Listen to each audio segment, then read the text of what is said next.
Developing story ہے. انتہائی تشویشناک ڈیولپمنٹس اس وقت ہمیں موصول ہو رہی ہیں پاک افغان بارڈر سے. افغانستان کی فوج نے یہ اعلان کر دیا ہے کہ ہم پاکستان پر حملہ آور ہو چکے ہیں. شہادتوں کی پاکستان کی سائٹ پر اطلاعات ہیں.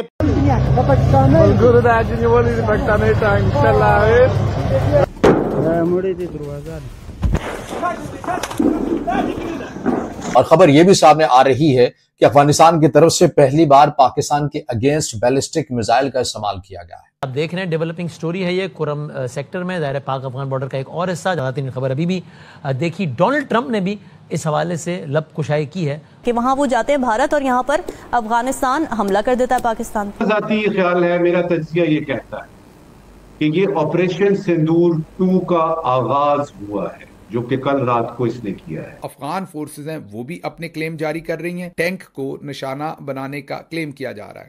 یہ ذرا ہم کوشش کریں گے بڑی سکرین پر آپ کو یہ فوٹیج دکھائیں تاکہ آپ دیکھ سکیں کہ ایک ٹینک کو جو ہے وہ نشانہ بنایا جا رہا ہے. اسی طریقے سے ایک اور ویڈیو جو سامنے آتی ہے وہ یہ دکھاتی ہے کہ توپ خانہ بھی استعمال ہو رہا ہے, ٹینک بھی استعمال ہو رہے ہیں, بھاری قسم کی ایک دوسرے کے اوپر شیلنگ ہو رہی ہے.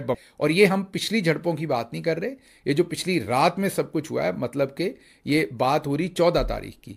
ہلالی صاحب, بھارت اور افغان طالبان کے جو بڑھتے ہوئے روابط ہیں, جو کوپریشن ہمیں ریسنٹلی نظر آ رہی ہے, سفارتی تعلقات کی بات ہو یا پھر خفیہ تعاون کی بات ہو, پاکستان کے خدشات رہے ہیں اور ابھی ظاہر ہے بڑھتے جا رہے ہیں کہ بھارت افغانستان کی سرزمین استعمال کر رہا ہے پاکستان کے خلاف کارروائیاں کرنے کے لیے. پھر کشمیر اور پہلگام کے معاملے پر افغانستان کی سٹیٹمنٹس بھی بدلتی جا رہی ہیں. سو یہ اس سب میں آپ کیا انٹرپریٹ کر رہے ہیں about Afghanistan policy regarding Pakistan?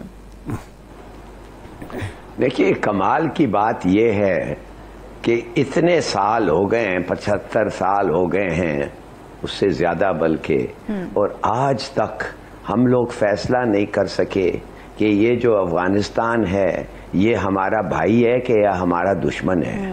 کبھی برادر بن جاتا ہے, کبھی ادھر ہم اس کو پناہ دیتے ہیں, کبھی ہم ان کو ہتھیار دیتے ہیں, کبھی ہم ان کے لیے مرتے ہیں, اور اب کہہ رہے ہیں کہ یہ ہمارا دشمن ہے, دشمن کا کام کر رہا ہے. افغانستان نے پہلے دن آپ کے انسیپشن سے بتا دیا تھا کہ وہ آپ کو نہیں مانتا, کہ آپ نے اس کی ٹیریٹری پہ آ کے ایک ملک بنایا ہے. It did not recognize you. Right. یہ ملک of 44 billion people جو 24 ملین کو کھانا نہیں دے سکتا ہے, 3-4 ملین بھوک سے مر رہے ہیں, 31% فنڈز بھی نہیں ہے ان کے پاس کہ وہ بھوکوں کو کھانا کھلائیں. یہ آج بھی لڑنے کے لیے تیار ہے آپ سے, اور لڑنا چاہتا ہے آپ سے, اور جدھر سے بھی پیسے مل جائیں, کافر سے ملیں, کافر سے لے کے وہ لڑیں گے آپ کے خلاف. تو get up, wake up, smell the coffee. یہ تمہارا دشمن ہے, یہ تمہارا دشمن رہا ہے, اور اس لیے تمہارے ساتھ اس سے پہلے نہیں لڑا. وہ اسی لیے نہیں لڑا کہ وہ اگر لڑتا تو ہار جاتا. میں بس کوئکلی اپنے مہمانوں کی طرف جاتا ہوں. ہمارے ساتھ جناب ڈاکٹر عادل نجم صاحب جو کہ بین الاقوامی امور کے ماہر ہیں, منصور جعفر صاحب ماہر امور مشرق وسطی ہیں, اور ضیاء الحق ہمارے بیورو چیف پشاور کے جو کہ آج پاک افغان بارڈر گئے بھی اور ابھی بھی ہمیں رپورٹ کر رہے ہیں یہ ساری سٹوری. تینوں مہمانوں کا بہت شکریہ. عادل صاحب, اب یہ چونکہ ڈیولپنگ سٹوری تو میں اسی سے آغاز کرنا چاہوں گا. پاکستان اور افغانستان کے درمیان ایک نئی صورتحال نے بالکل ہی نئی صورت یعنی جنم لے لیا جو کہ ایسکیلیٹ ہوتی نظر آ رہی ہے ہمیں. آپ کو اس بات کا امکان کتنا زیادہ لگتا ہے کہ ڈونلڈ ٹرمپ جو کہ اس بات پہ واضح طور پہ فخر محسوس کرتے ہیں کہ میں نے یہ لڑائی بھی رکوائی اور یہ بھی رکوائی, اور ابھی ان کا تازہ ترین بیان پاک افغان کے حوالے سے بھی سنایا ہم نے, ایک تاثر یہ ہے کہ اب یہ معاملہ جس نہج پہ پہنچ گیا انٹرنیشنل انٹرونشن سے ہی حل ہو پائے گا, چاہے وہ عرب پارٹنرز ہوں ہمارے یا امریکہ ہو. میں آپ سے امریکہ کے ایسپیکٹ سے پوچھنا چاہوں گا, اس بات کا کتنا امکان ہے کہ اس بڑھتی صورتحال کو روکنے میں وہ کردار ادا کر سکیں؟ وہ کردار ادا کر سکیں یا نہ کر سکیں, کرنا چاہیں گے, کیونکہ آج کل ان کو بہت زوم ہے کہ میں دنیا میں سب جگہ امن لا سکتا ہوں. وہ آئے نہ آئے وہ اس کا کریڈٹ لے لیتے ہیں. سو ان کی خواہش ضرور ہوگی اور وہ شاید کود بھی پڑے.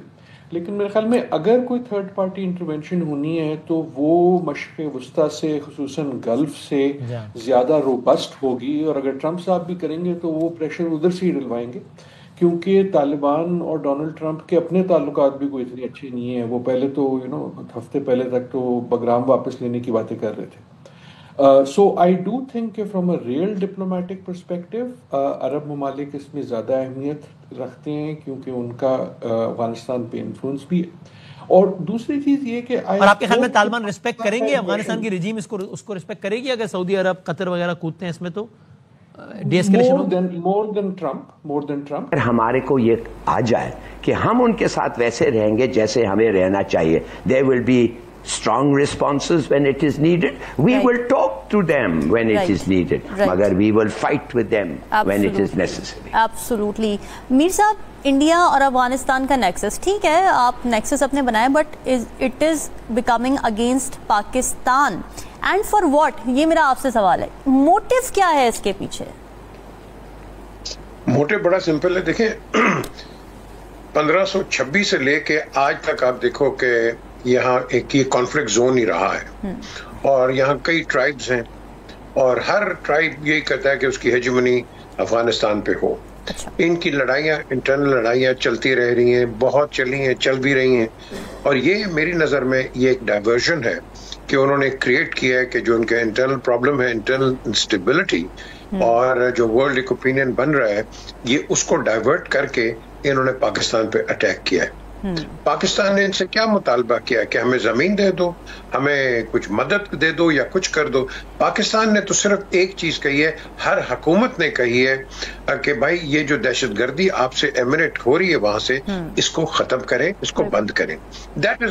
نمسکار دوستو, جے ہند. دوستو, پاکستانی میڈیا کی اتنی دوگلی ہے اور کس طرح کی باتیں کرتی ہے. جی ہاں دوستو, یہ وہی میڈیا ہے جو بھارت آج 75 سال سے یہ بات کر رہا ہے کہ پاکستان میں جو بھارت کے آتنکی ہے اس کو بھارت کو سونپ دیا جائے, بھارت اس کو اپنے قانون کے حساب سے سزا دے گا, یا بھارت میں ہو رہے آتنکواد کو پاکستان روکے.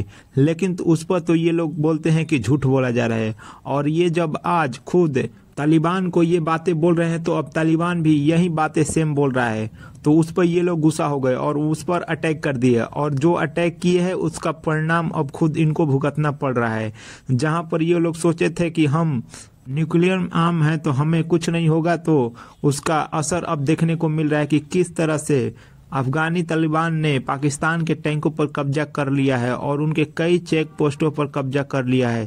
اور ان کے وہیں دوستوں پاکستانی اب امریکہ سے گہار لگا رہے ہیں کہ کسی طرح سے ٹرمپ ہمیں بچا لے. دوستوں, ویڈیو پسند ہے تو ویڈیو کو لائک کریں, شیئر کریں اور چینل کو سبسکرائب کریں. استحکام پاکستان کا ناظرین ٹھیکیدار علیم خان صاحب, ان کا نیوز چینل ابھی میں نے آج ٹیون ان کیا, لگایا ہوا ہے, یہ دیکھ رہا ہوں میں, سما ٹیلی ویژن. وہاں پر باقاعدہ سے پروگرام کیا گیا ہے, اور اس پروگرام میں یہ بتایا جا رہا ہے کہ مرید کے اندر 700 لاشیں گرائی گئی, 700 بندوق کی زندگیاں ناظرین وہاں پر چھینی گئی ہیں.